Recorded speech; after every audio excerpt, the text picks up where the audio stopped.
के महान दार्शनिक लाओ त्सु का कहना है कि तुम मुझे अपमानित नहीं कर सकते क्योंकि मुझे तुमसे सम्मान ही नहीं चाहिए। जो लोग दिखावा करके दूसरों की नजरों में ऊंचा उठना चाहते हैं, उनसे इज्जत पाना चाहते हैं, ऐसे लोगों का दुनिया सिर्फ फायदा उठाती है।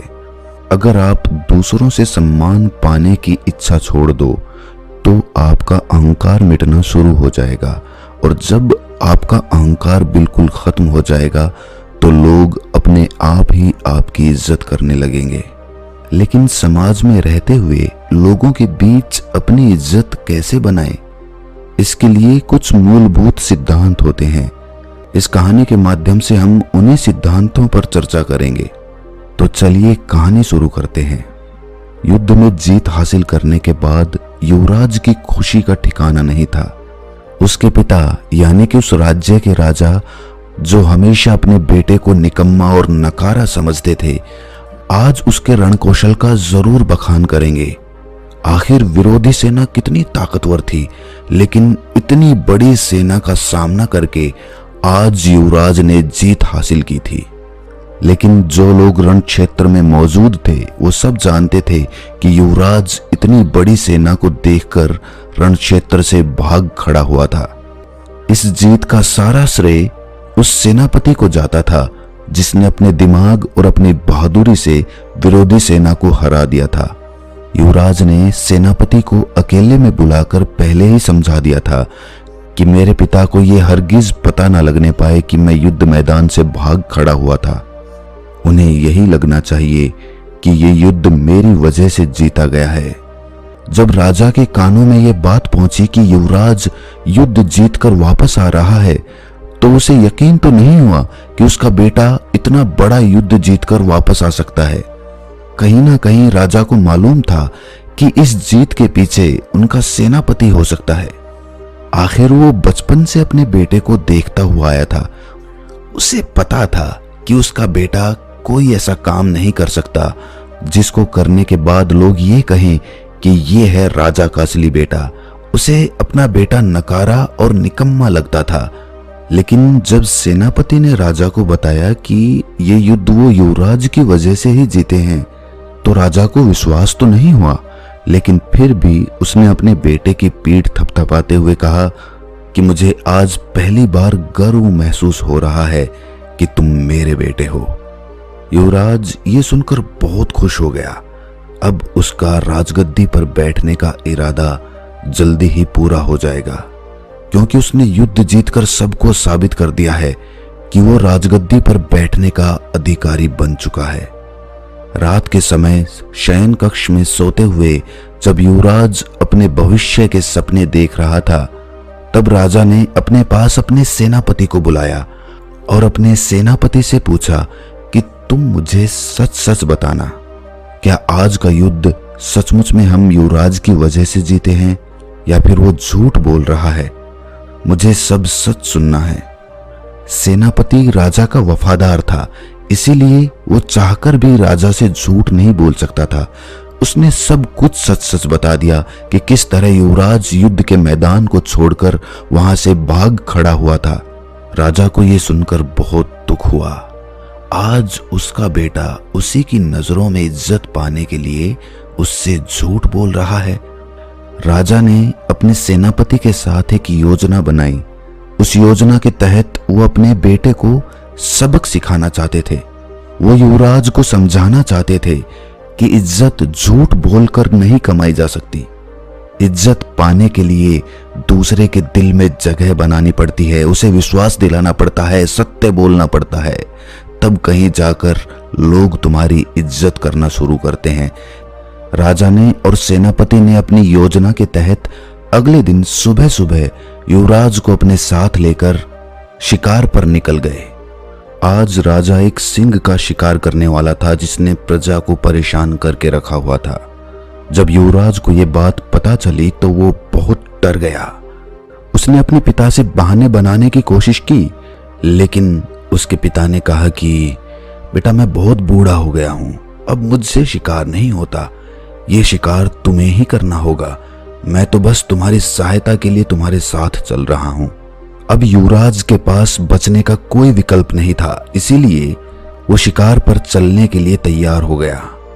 जब जंगल में युवराज का सिंह से सामना हुआ तो शुरुआत में तो वो सिंह को देखकर वहां से भाग जाना चाहता था, लेकिन वहां पर राजा खड़ा हुआ था, इसीलिए अपने पिता की नजरों में बहादुर बनने के लिए उसने सिंह से सामना लेने का निश्चय किया।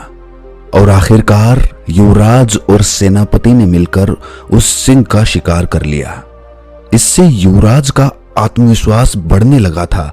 उसे विश्वास ही नहीं हो रहा था कि उसने एक सिंह को मार गिराया था। जंगल से वापस लौटते वक्त राजा के गुरु की एक कुटिया रास्ते में पड़ती थी। राजा अपने साथ अपने बेटे को लेकर अपने गुरु की कुटिया में पहुंचा। राजा ने अपने गुरु को प्रणाम करते हुए अपने युवराज का उससे परिचय करवाया। इसके बाद राजा ने जानबूझकर अपने बेटे को सबक सिखाने के लिए अपने गुरु से एक सवाल पूछा। उन्होंने कहा कि गुरुवर, मैंने अपने जीवन में बहुत झूठ बोले हैं।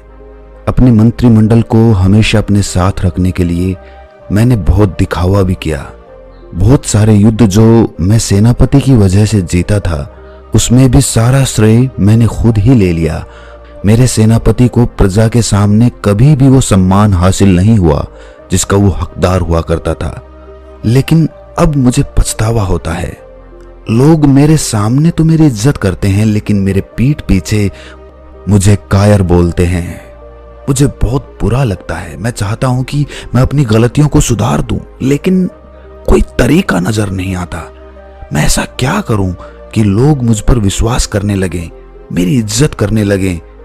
राजा के गुरु ने विचार मग्न होकर कहना शुरू किया। उन्होंने कहा कि राजन, एक बात हमेशा ध्यान में रखना। एक राजा का दिया हुआ वचन किसी भी हालत में पूरा होना चाहिए। जो वादा तुमने किसी से कर दिया, किसी को वचन दे दिया, वो किसी भी तरह पूरा करके दिखाओ। अगर तुम अपने दिए हुए वचन को पूरा नहीं कर पाओगे तो लोग यही कहेंगे कि ये राजा तो बड़बोला है, ये कुछ भी बोल देता है, इसकी बातों के पीछे कोई सच्चाई नहीं होती। और इसी वजह से लोग तुम्हारी इज्जत करना बंद कर देते हैं। वो तुम पर विश्वास ही नहीं करते, तो इज्जत करना तो दूर की बात रही। इसीलिए औपचारिकता में कभी भी किसी को वचन मत देना। दूसरों के सामने दिखावा करने के लिए कभी किसी से कोई वादा मत करना, क्योंकि वादा करना होता तो आसान है, लेकिन उसको निभाना बड़ा मुश्किल होता है। गुरु ने आगे कहा कि राजन, ये जुबान बिना हड्डी की होती है, कहीं भी घूम सकती है, कुछ भी बोल सकती है। इसीलिए इसका उपयोग पूरी समझदारी के साथ करना, वरना तो ये तुम्हें मुश्किल में फंसवा देगी। दूसरी बात जो समझने की है, जो लोगों के बीच तुम्हारी इज्जत को बढ़ा देगी, वो ये है कि कभी भी इज्जत पाने के लिए काम मत करो। जब तक तुम दूसरों से सम्मान पाने के लिए काम करते रहोगे, तब तक तुम अपने खुद के अनुसार कभी काम नहीं कर पाओगे। तुम्हारे मन में यही अंतर्द्वंद्व चलता रहेगा कि लोगों को मेरा काम अच्छा लगेगा या नहीं लगेगा, और इसी अंतर्द्वंद्व में फंसकर तुम हमेशा दुखी रहोगे। इसीलिए किसी की अपेक्षा के अभिभूत होकर उसके अनुसार काम मत करो, अपने अनुसार काम करना सीखो। मस्त मौला होते हैं वो लोग जो सम्मान पाने के लिए नहीं जीते, वो जीते हैं जीने के लिए, खुद के लिए, आनंद के लिए। और याद रखना, अगर तुम सम्मान पाने के लिए काम नहीं करोगे तो कोई तुम्हारा अपमान भी नहीं कर पाएगा। तीसरे उपदेश की चर्चा करते हुए गुरु ने समझाया कि राजन, कितनी भी कठिन परिस्थिति क्यों ना हो, चाहे तुम्हारी जान ही क्यों ना चली जाए, लेकिन हमेशा सत्य बोलना सीखो। सत्य बोलना ही लोगों में तुम्हारा विश्वास कायम करता है। सत्य बोलना इतना आसान नहीं होता, क्योंकि सत्य बोलने की वजह से हो सकता है कि तुम्हें बहुत सारी दिक्कतों का सामना करना पड़े, क्योंकि सच हमेशा कड़वा होता है। बहुत सारे लोग उस कड़वे घूंट को पीकर शांत नहीं बैठेंगे, वो तुम्हें परेशान करेंगे, तुम्हें दुखी करेंगे, और इसी कारण तुम वो बोलना शुरू कर देते हो जो लोग सुनना चाहते हैं, और जो कि झूठ होता है। झूठ किसी भी परिस्थिति में तुम्हें खुद से दूर ही लेकर जाएगा। गुरुवर ने अपना अगला उपदेश बताते हुए कहा कि राजन, तुम एक राजा हो। पूरी प्रजा का भरोसा तुम पर है, इसलिए कोई भी काम करो वो सबकी भलाई के लिए होना चाहिए। सिर्फ अपने फायदे के लिए किया गया काम दूसरों की नजरों में तुम्हें इज्जत नहीं दिला सकता। इज्जत तुम्हें वही काम दिलाएगा जो तुम सबकी भलाई के लिए करोगे। हम लालचवश ये भूल जाते हैं कि जो काम हम कर रहे हैं उससे दूसरों का कितना नुकसान होगा। अपने फायदे के लिए हम ये अपने दिमाग से निकाल देते हैं कि ये काम सिर्फ हमें फायदा पहुंचाएगा, बाकी सबको नुकसान पहुंचाएगा। और ऐसा काम करने के बाद तुम क्या अपेक्षा करते हो कि लोग तुम्हारी इज्जत करेंगे? तो तुम बड़ी भूल में फंसे हुए हो राजन।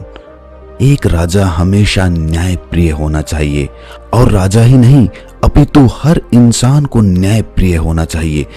किसी के प्रति ज्यादा लगाव के कारण हम अन्याय कर देते हैं, हम न्याय नहीं कर पाते हैं। और ये बात सिर्फ तुम पर लागू नहीं होती राजन, ये बात हर उस आदमी पर लागू होती है जो एक ग्रस्त जीवन जी रहा है। ग्रस्त जीवन में जब भी कोई झगड़ा होता है तो आदमी लगाव के कारण अन्याय कर देता है, न्याय करने की क्षमता अपनी खत्म कर लेता है, और इसीलिए घर परिवार में उसकी इज्जत कम होने लगती है। लेकिन इसके विपरीत घर के मुखिया को हमेशा न्यायप्रिय होना चाहिए। अपने 5वें उपदेश को बताते हुए गुरु ने कहा कि राजन, ये उपदेश बड़े ध्यान से सुनना, क्योंकि एक राजा को हमेशा सामाजिक होना चाहिए। उसे पता होना चाहिए कि उसके राज्य में क्या कुछ चल रहा है, इसीलिए उसे कभी कभी भेष बदलकर अपने राज्य का दौरा करना चाहिए। और उसी प्रकार जो भी आदमी समाज में रहता है उसे भी सामाजिक होना चाहिए। लोगों के बीच उठना बैठना चाहिए, लोगों की समस्याएं सुननी चाहिए। उसे पता होना चाहिए कि उसके आसपास, उसके समाज में क्या कुछ घटित हो रहा है। इससे समाज पर तुम्हारी पकड़ मजबूत होती जाती है और लोगों के बीच तुम्हारा रुतबा बनने लगता है। और राजन, समाज में हमेशा मीठी वाणी में बात करनी चाहिए, चाहे तुम्हें गुस्सा ही क्यों ना आ रहा हो, लेकिन अपनी वाणी हमेशा मीठी और मन को मोहने वाली बनाकर रखना, क्योंकि वाणी ही वो हथियार होती है जो लोगों को हमारे पास खींच कर लेकर आती है। जो लोग इस बात को समझ लेते हैं, अपने जीवन में उतार लेते हैं, वो हर एक व्यक्ति के दिल में अपनी जगह बना लेते हैं। बात चाहे कड़वी ही क्यों ना हो, लेकिन अगर वो सही अंदाज से कही गई हो तो वो बात भी सामने वाले को इतनी नहीं चुभती जितना कि सच चुभ जाता है जो सामने वाले को दुखी करने के लिए कड़वी जुबान से बोला जाता है। अगला उपदेश सुनाते हुए गुरुवर ने राजा को बताया कि राजन, जो मित्र तुम्हारे करीब रहते हैं, तुम्हारे साथ उठते बैठते हैं, तो याद रखना उनमें कोई ऐसा मित्र नहीं होना चाहिए जो तुम्हारी पीठ पीछे तुम्हारी ही बुराई करे, क्योंकि लोग उस पर भी विश्वास करते हैं, क्योंकि वो आपका मित्र है। और आपका मित्र आपके बारे में जो बात बोलेगा लोग उसे ही सच मानेंगे, क्योंकि वो आपके आसपास हमेशा मौजूद रहता है। खुद कभी किसी के साथ विश्वासघात मत करना, और साथ के साथ विश्वासघात और धोखेबाज मित्रों से हमेशा सावधान रहना, क्योंकि जितना नुकसान आपका शत्रु आपको नहीं पहुंचा सकता, उतना एक विश्वासघाती मित्र आपको पहुंचा सकता है। इसके बाद राजा के गुरु ने युवराज को संबोधित करते हुए कहना शुरू किया कि युवराज, तुम आने वाले समय के सम्राट हो, तुम ही इस राजगद्दी के असली हकदार कहलाए जाओगे। इसीलिए इन नियमों का अपने जीवन में जरूर अनुसरण करना।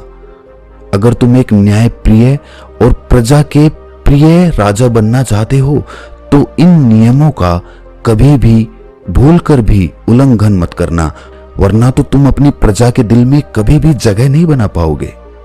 लंबे समय तक शासन करने के लिए ये नियम ऐसे हैं जो आपको अंधेरे रास्ते में एक मशाल की तरह तुम्हारे काम आते रहेंगे।